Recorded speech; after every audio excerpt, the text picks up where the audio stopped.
টাকা আত্মসাতের অভিযোগ লতার বিরুদ্ধে। এই মুহূর্তে আমি আছি ভোলা সদর উপজেলার দক্ষিণ দিগলডি ৩ নং ওয়ার্ডে।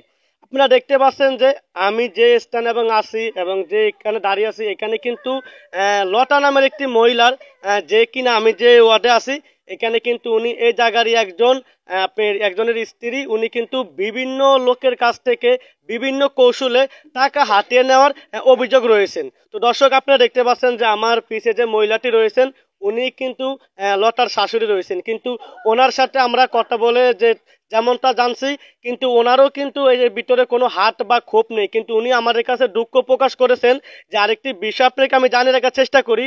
যে লতা রয়েছেন সে কিন্তু ছোট ছোট তিনটি ছেলে রেখে গেছেন। আপনি যদি আরেকটু আমি দেখানোর চেষ্টা করি, যে ছেলেটি রয়েছেন মাসুম বাচ্চা, ওকে পেলেও কিন্তু লতা পালিয়ে গেছে টাকা নিয়ে। এবং এই মুহূর্তে কিন্তু আমি কথা বলবো যে একজন ভুক্তভোগী রয়েছেন, তার কাছ থেকে বিভিন্ন জের ধরে কিন্তু টাকা নেওয়ার অভিযোগ রয়েছেন।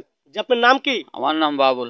বাবুল, আপনার কাছ থেকে লতা কিভাবে টাকা নিয়েছে? আমার কাছে টাকা নিছে, অনেক দিন পর্যন্ত ঘুরছে, ঘুরিয়ে টুরিয়ে হেবার দিয়ে আমার দিয়ে আসায় আর ব্যারাকে লোন করাইয়া 2 লক্ষ টাকা লোন করাইয়া নিছে। আর স্বামী বিদার যাবে এই কথা কয়ে বুঝলেন। যাওয়ার পরে এই জন্য আজকে 4 মাস গেছে,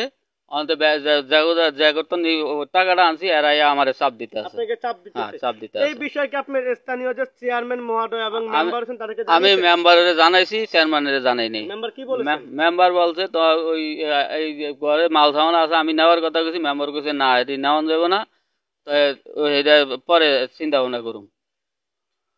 দর্শক, আপনারা কিন্তু শুনতে পাচ্ছেন যে এলাকার যেই অসহায় মানুষগুলো রয়েছেন তাদের কিন্তু একটাই ক্ষোভ, কে এই লতা, কি তার পরিচয়, কিভাবে সে হাতিয়ে নিচ্ছে হাজার হাজার টাকা, এমনটাই অভিযোগ আর এমনটাই প্রশ্ন রয়েছেন এলাকা বাসিন্দার কাছে। এই মুহূর্তে আমি কথা বলবো লতার শাশুড়ির সাথে। যে আপনার নাম কি? আমার নাম রোশনা। রোশনা বেগম। আচ্ছা, লতা কতদিন আগে আপনার এখানে এসেছিল? 4 মাস গেছে হবে। 4 মাস গেছে। এই যে মানুষের কাছ থেকে যে টাকা নিতে, এই বিষয়ে আপনি জানেন? জি না, আমি জানি না, কিছুই জানি না। যে লতা যে আপনার 3টি ছেলে রেখে গেছেন, এনে আপনার কতটুকু কষ্ট হচ্ছে? কষ্ট, আমার কষ্ট দুঃখে কুত্তা কান্দে, জানেন না। আগে মতে খাওয়ান রান্ধন, আমি পুরা মুরব্বী মানুষ। ওই যে বউ, ওর 4টা সন্তান হালিয়ে গেল গিয়া, ওই একটু খোঁজ খবরও নেন, আমাদের একটু ফোনও করে না যে আমার সন্তান নিয়ে আমার হাওড়ি ফেলে, একটু ফোনে যোগাযোগ করিয়া হোক না। কোথায় গেছে আপনি জানেন না? জি না। দর্শক, আপনারা দেখতে পাচ্ছেন জীবন কাহিনী। এটি কিন্তু একটি সাধারণ ভিন্ন চিত্র রয়েছেন এই ইউনিয়নে।